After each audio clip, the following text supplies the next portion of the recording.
জয় শ্রীকৃষ্ণ। রাধে রাধে।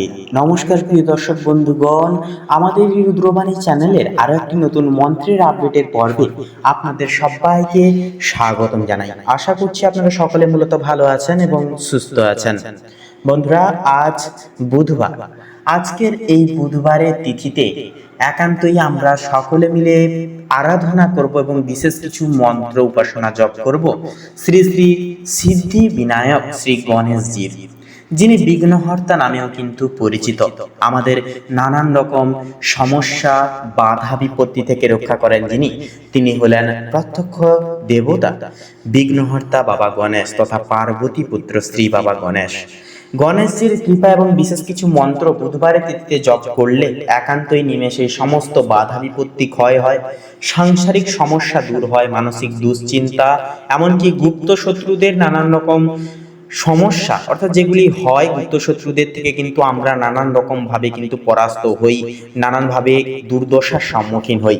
এই সমস্ত কিছু নিবারণের জন্য আজকের এই বুধবারের তিথিতে আমরা সকলে মিলে শ্রবণ করব শ্রী শ্রী সিদ্ধিদাতা গণেশজির এক অন্যতম চমৎকারবান পবিত্রবান মন্ত্র।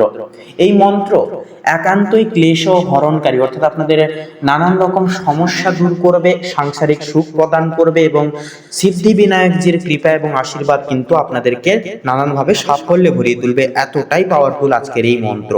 তো বন্ধুগণ, সেহেতু দরকার শুধু বিশ্বাস এবং প্রগাঢ় ভালোবাসা শ্রী সিদ্ধিদাতা গণেশজির প্রতি। তো বন্ধুগণ, এই মন্ত্র জপ করবার পূর্বে বিশেষ কিছু নিয়ম রয়েছে যা কিন্তু মান্যতা করা প্রয়োজন। সেক্ষেত্রে বলবো, প্রথমে শান্ত হয়ে বসুন, আপনার মনকে একাগ্র করুন এবং পবিত্র বুধবারের প্রহরে বিঘ্নহর্তা গণেশজিকে স্মরণ করুন। তারপরে মনে মনে বলুন, হে গজানন, আপনি সকল সৃষ্টির আদি, আপনি জ্ঞান ও সিদ্ধির দেবতা। আপনার বিশাল শরীর যেন এই বিশ্ব ব্রহ্মাণ্ডের প্রতীক, আর আপনার একদন্ত আমাদের একমুখী লক্ষ্যকে মনে করিয়ে দেয়। আজ আমরা আপনার এই পবিত্র প্রণাম মন্ত্র জপ করার পূর্বে আপনার চরণে বিনম্র চিত্তে নত জানি। আমাদের সকল বিপদ, বাধা ও অজ্ঞতা দূর করে দিন প্রভু। আমাদের সকলকে, অর্থাৎ আমাদের হৃদয়কে ভক্তি ও বিশ্বাসে পূর্ণ করুন, যাতে আমরা আপনার কৃপা ও জ্ঞান লাভ করতে পারি, জীবনে উন্নতিটুকু করতে পারি। এই মনের কামনা বাসনা জানিয়ে তারপরেই এই মন্ত্রটি জপ করবেন। দেখবেন মন্ত্রটি 108 বার পুরোপুরি জপ করার পরেই কিন্তু আশ্চর্যজনকভাবে পরিবর্তনগুলি নিজেদের জীবনে লক্ষ্য করতে পারবেন। তাই আসুন এবারে আমরা সকলে মিলে সেই মন্ত্র জপ করা তথা শ্রবণ করা শুরু করি। ওম নমো ভগবতে বাসুদেবায়। জয় শ্রীকৃষ্ণ। রাধে রাধে। একদন্ত্যং মহাকায়ং লম্বোদর গজাননম বিঘ্ননাশকরং দেবং হেরম্বং প্রণমাম্যহম। एकदन्त्यं महाकायं लम्बोदर गजाननं विघ्ननाशकरं देवं हेरम्बं प्रणमाम्यहम्।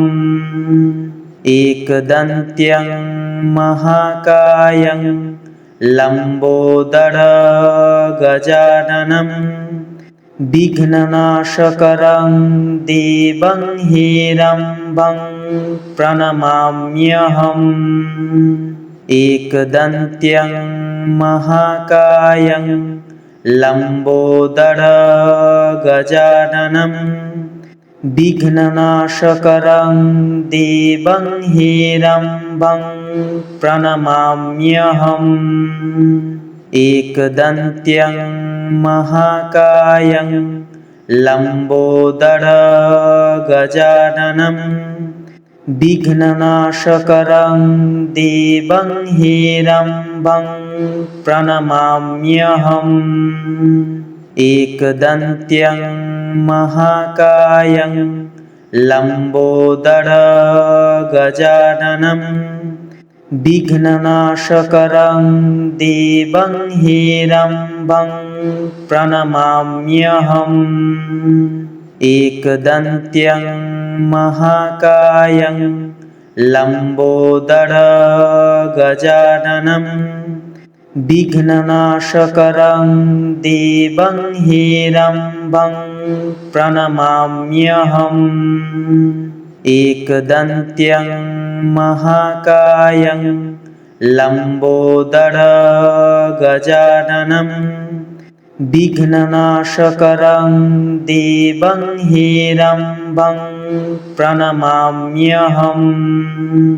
एकदन्त्यं महाकायं लम्बोदरगजाननं विघ्ननाशकरं देवं हेरम्बं प्रणमाम्यहम्। एकदन्त्यं महाकायं लम्बोदरगजाननं विघ्ननाशकरं देवं हेरम्बं प्रणमाम्यहम्।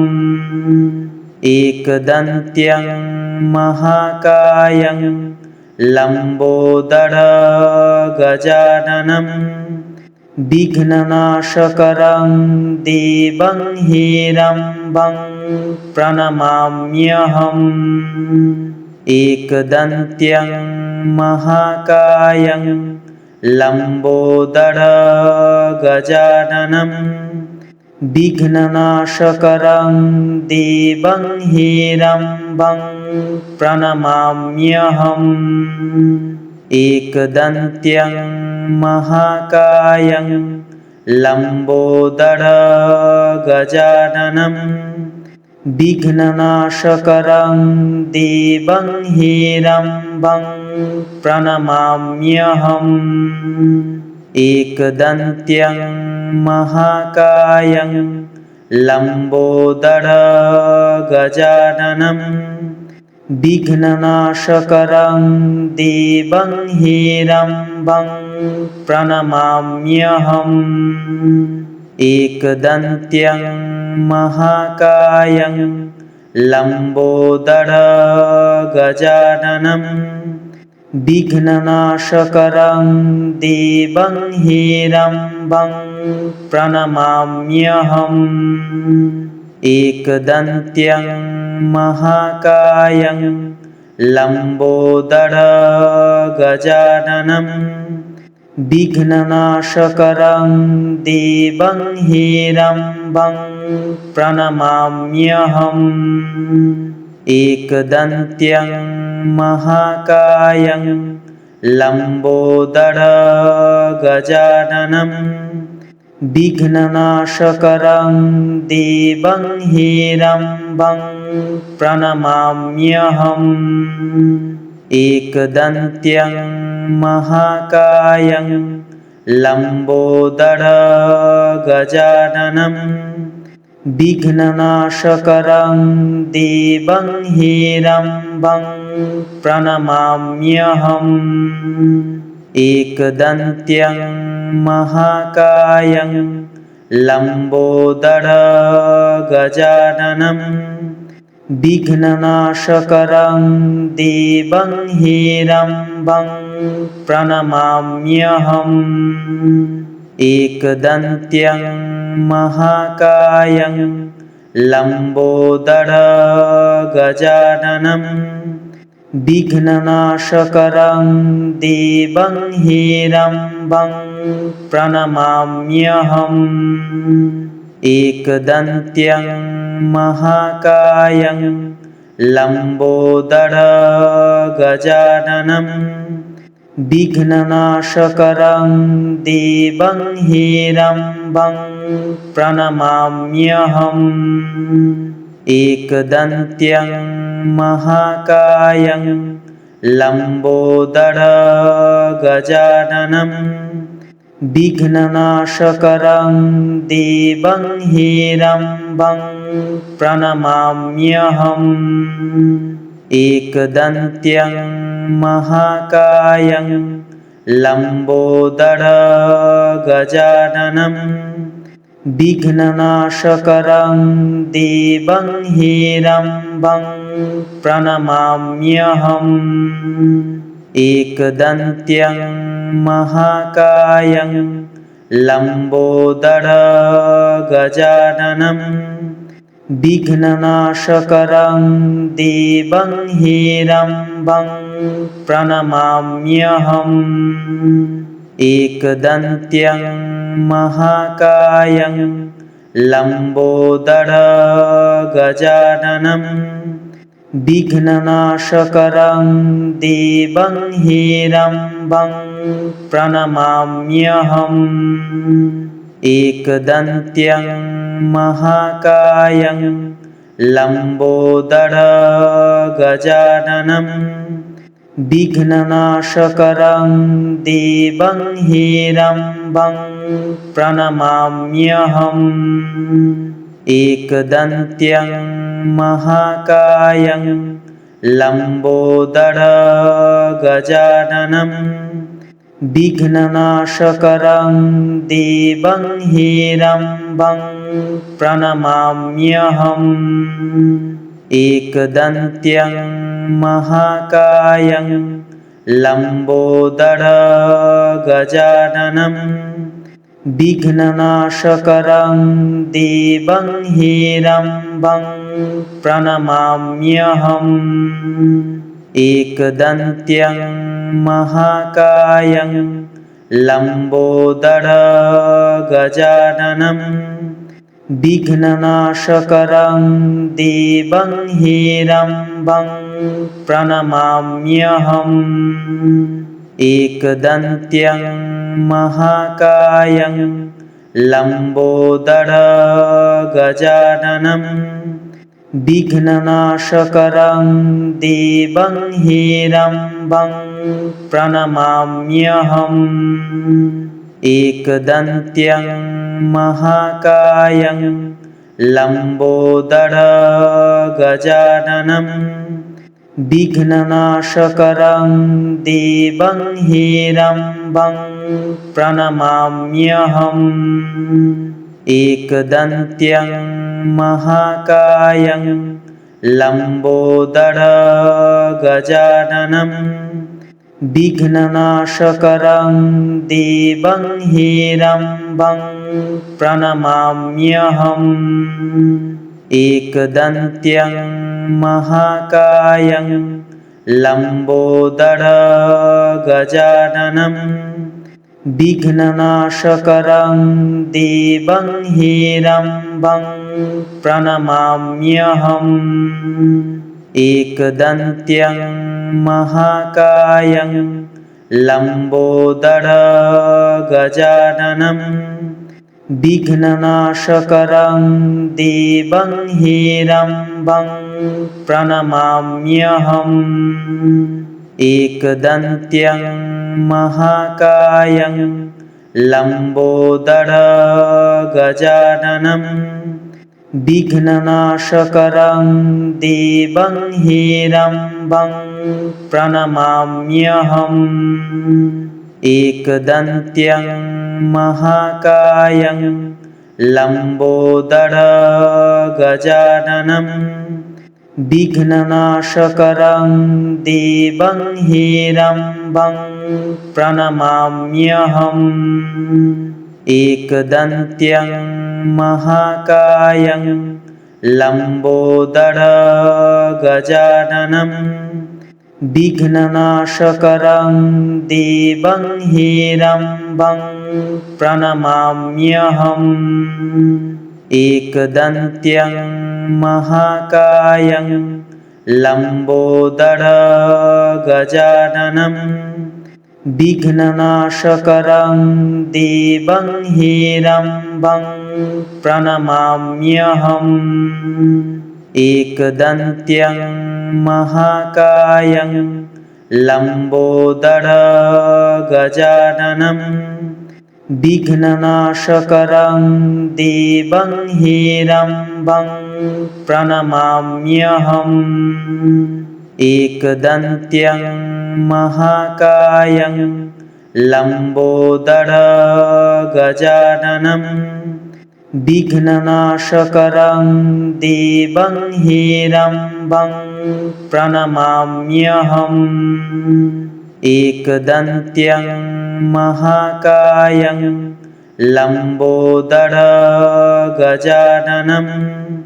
विघ्ननाशकरं देवं हेरम्बं प्रणमाम्यहम्। एकदन्त्यं महाकायं लम्बोदरगजाननं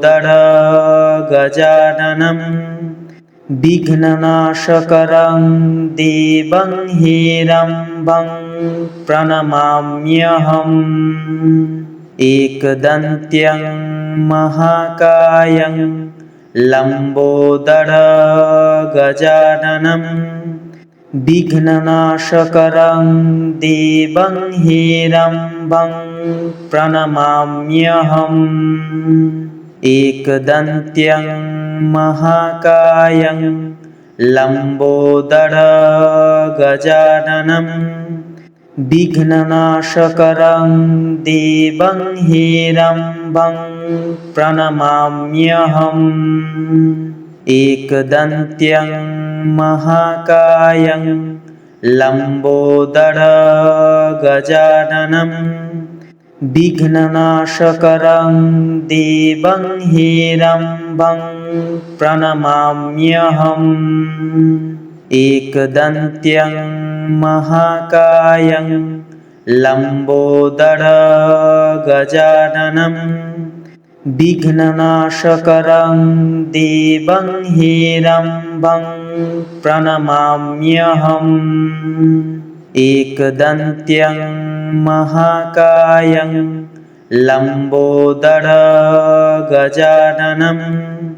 विघ्ननाशकरं देवं हेरम्बं प्रणमाम्यहम्। एकदन्त्यं महाकायं लम्बोदरगजाननं विघ्ननाशकरं देवं हेरम्बं प्रणमाम्यहम्। एकदन्त्यं महाकायं लम्बोदरगजाननं विघ्ननाशकरं देवं हेरम्बं प्रणमाम्यहम्। एकदन्त्यं महाकायं लम्बोदरगजाननं विघ्ननाशकरं देवं हेरम्बं प्रणमाम्यहम्। एकदन्त्यं महाकायं लम्बोदरगजाननं विघ्ननाशकरं देवं हेरम्बं प्रणमाम्यहम्। एकदन्त्यं महाकायं लम्बोदरगजाननं विघ्ननाशकरं देवं हेरम्बं प्रणमाम्यहम्। एकदन्त्यं महाकायं लम्बोदरगजाननं विघ्ननाशकरं देवं हेरम्बं प्रणमाम्यहम्। एकदन्त्यं महाकायं लम्बोदरगजाननं विघ्ननाशकरं देवं हेरम्बं प्रणमाम्यहम्। एकदन्त्यं महाकायं लम्बोदरगजाननं विघ्ननाशकरं देवं हेरम्बं प्रणमाम्यहम्। एकदन्त्यं महाकायं लम्बोदरगजाननं विघ्ननाशकरं देवं हेरम्बं प्रणमाम्यहम्। एकदन्त्यं महाकायं लम्बोदरगजाननं विघ्ननाशकरं देवं हेरम्बं प्रणमाम्यहम्। एकदन्त्यं महाकायं लम्बोदरगजाननं विघ्ननाशकरं देवं हेरम्बं प्रणमाम्यहम्। एकदन्त्यं महाकायं लम्बोदरगजाननं विघ्ननाशकरं देवं हेरम्बं प्रणमाम्यहम्। एकदन्त्यं महाकायं लम्बोदरगजाननं विघ्ननाशकरं देवं हेरम्बं प्रणमाम्यहम्। एकदन्त्यं महाकायं लम्बोदरगजाननं विघ्ननाशकरं देवं हेरम्बं प्रणमाम्यहम्। एकदन्त्यं महाकायं लम्बोदरगजाननं विघ्ननाशकरं देवं हेरम्बं प्रणमाम्यहम्। एकदन्त्यं महाकायं लम्बोदरगजाननं विघ्ननाशकरं देवं हेरम्बं प्रणमाम्यहम्। एकदन्त्यं महाकायं लम्बोदरगजाननं विघ्ननाशकरं देवं हेरम्बं प्रणमाम्यहम्। एकदन्त्यं महाकायं लम्बोदरगजाननं विघ्ननाशकरं देवं हेरम्बं प्रणमाम्यहम्। एकदन्त्यं महाकायं लम्बोदरगजाननं विघ्ननाशकरं देवं हेरम्बं प्रणमाम्यहम्। एकदन्त्यं महाकायं लम्बोदरगजाननं विघ्ननाशकरं देवं हेरम्बं प्रणमाम्यहम्। एकदन्त्यं महाकायं लम्बोदरगजाननं विघ्ननाशकरं देवं हेरम्बं प्रणमाम्यहम्। एकदन्त्यं महाकायं लम्बोदरगजाननं विघ्ननाशकरं देवं हेरम्बं प्रणमाम्यहम्। एकदन्त्यं महाकायं लम्बोदरगजाननं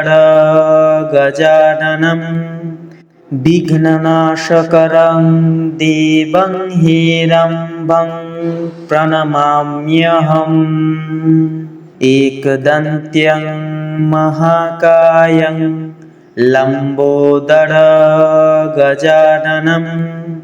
विघ्ननाशकरं देवं हेरम्बं प्रणमाम्यहम्। एकदन्त्यं महाकायं लम्बोदरगजाननं विघ्ननाशकरं देवं हेरम्बं प्रणमाम्यहम्।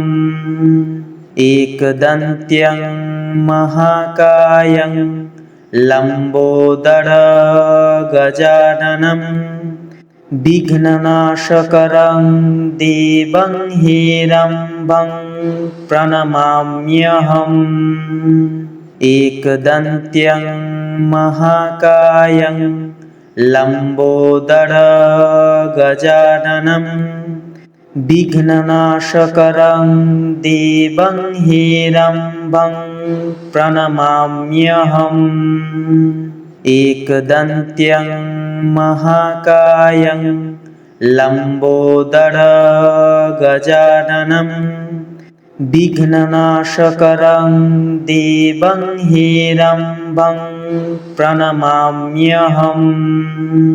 एकदन्त्यं महाकायं लम्बोदरगजाननं विघ्ननाशकरं देवं हेरम्बं प्रणमाम्यहम्। एकदन्त्यं महाकायं लम्बोदरगजाननं विघ्ननाशकरं देवं हेरम्बं प्रणमाम्यहम्। एकदन्त्यं महाकायं लम्बोदरगजाननं विघ्ननाशकरं देवं हेरम्बं प्रणमाम्यहम्। एकदन्त्यं महाकायं लम्बोदरगजाननं